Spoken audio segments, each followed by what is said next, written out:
What's going on, everybody? This your boy Abil Mahari, aka MehariNation Sports slash Radio here on a Sunday evening here in the city of Minneapolis, Minnesota. I just had to get on here to give you my post game reaction of UFC and Duke going down to the wire. And let me say, woo! What a finish, man. What a crazy finish we had tonight. I'm telling you, man, it was one of the best games I've ever seen in this tournament this year. I'll tell you though, man, Taco Fall really impressed me today. It was my first time seeing him play on a national stage. He was very impressive. But I will tell you this though, man. Duke is very, very lucky to escape that game with a victory tonight. I'm telling you, man, it was a fantastic game from start to finish. And Aubrey Dawkins, the son of Johnny Dawkins, the great Duke legend, much respect, much credit to him. He played his heart out tonight. Finished the game with 38 points on 12 of 18 shooting. He was magnificent. Zion Williamson, unbelievable. 32 points, 8. Let me check the stats real quick here. Yes, 32 points, 11 rebounds, 4 assists, and the critical drive to the basket on fall to get him out of the ball game. I mean, amazing game. But I will say, here's my reaction to this game. The lack of fundamentals and their discipline on defense down the stretch, specifically against their zone, came back to bite them. When I was watching the game, UCF went into a zone and they allowed Trey Jones and they allowed Cam Reddish to take open jump shots, which is the risk that they were willing to take. But late in the game, they started making those shots, though, man. And I said to myself, they're taking the risk of letting Trey Jones and Cam Reddish make them shots, though. And they were able to get away with it the majority of the second half. But boy, when they hit them threes, it made it a totally different game, man. I'll tell you this, though, man. It was a fantastic game from start to finish. Duke is very, very lucky to escape that with the victory. I mean, Johnny Dawkins has done a magnificent job coaching UCF to this point, man. And my goodness, just one tip basket away. If I could describe to you my reaction on that very final play. I mean, ran the perfect play for their point guard to drive baseline there and just missed an easy banking shot. He was trying to draw a foul. Give credit to the referees for not calling it. And then also that tip basket, it just rolled off the rim. I mean, goodness gracious, man. I mean, unbelievable finish we saw tonight. But Duke got lucky out of this with the victory. Man, I'm telling you, I hope this wakes them up, or this could be a preview of what to expect when they advance to the Sweet 16 and the Elite 8. Like I told you before in my previous stream, Duke is a powerful force, but again, they can be beat. And it's very simple. They have trouble hitting perimeter jump shots, and they are turnover prone. And Coach K was sitting on the sidelines as just stressed as he could be. I mean, I've seen Coach K stressed before, but not like this, though, man. I mean, it was a nail-biting finish from a coach that has his share of nail-biting finishes. Going back to, the Christian Laettner game winner in 1992. And then going back to 2001 when Jason Williams had that scoring rampage against Maryland. I mean, Duke is very, very fortunate to get out of this with a victory.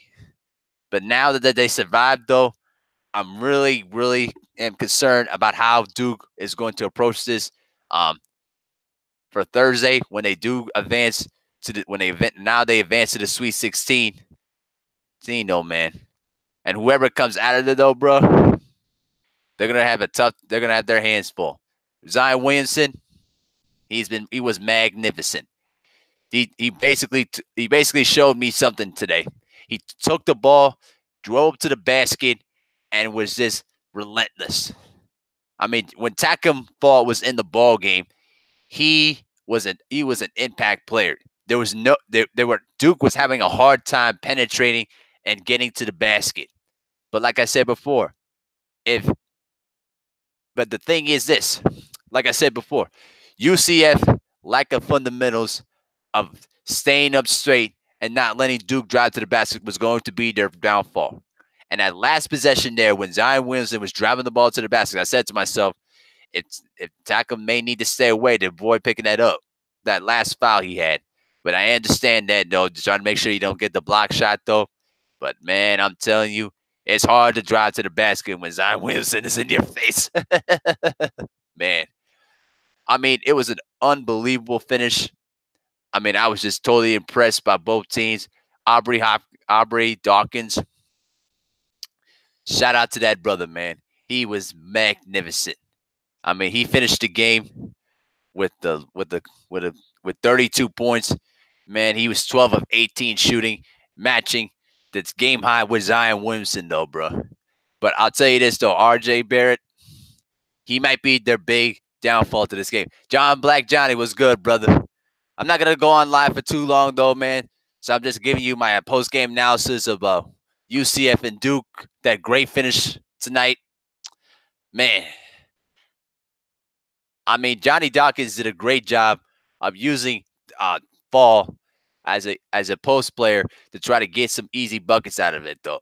And Duke was having a hard time getting to the basket when they were trying to drive the ball to the basket. He influenced and changed shots and blocked shots, and that's what 7'6", and an 8-foot wingspan can do for you. Yeah, man. So at the end of the day, though, man, whoever faces against Duke, you know, they got to deal with the same firepower and athleticism they provide, though, man. But, you know, Duke is very lucky to get out of this game with a victory. And I'll tell you, though, man, I will say this, though. If they start hitting the perimeter shots, it's going to be hard to beat them, bro.